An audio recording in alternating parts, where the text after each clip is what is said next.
Police శాఖలో 12,150 పోస్టులు ఖాళీ.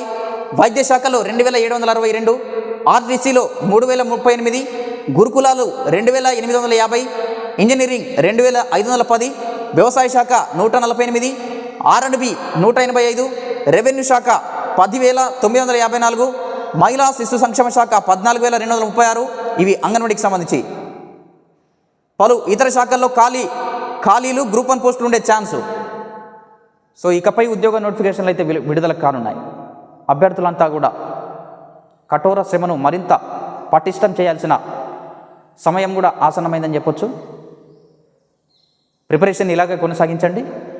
నోటిఫికేషన్లు అన్నీ కూడా రాబోతున్నాయి. ఈ మే మొదటి వారం నుంచి జూన్ మధ్య ఆ నెలలోపు పూర్తిగా నోటిఫికేషన్లు పడే అవకాశాలు అయితే కనిపిస్తున్నాయి. సో ఇది నోటిఫికేషన్లకు సంబంధించి. నేటి నుంచే రెవెన్యూ సదస్సులు. భూభారతి అమల్లో భాగంగా 4 మండలాల్లో ప్రారంభం. భూ సమస్యలు తెలుసుకునేందుకు ప్రత్యేక దరఖాస్తు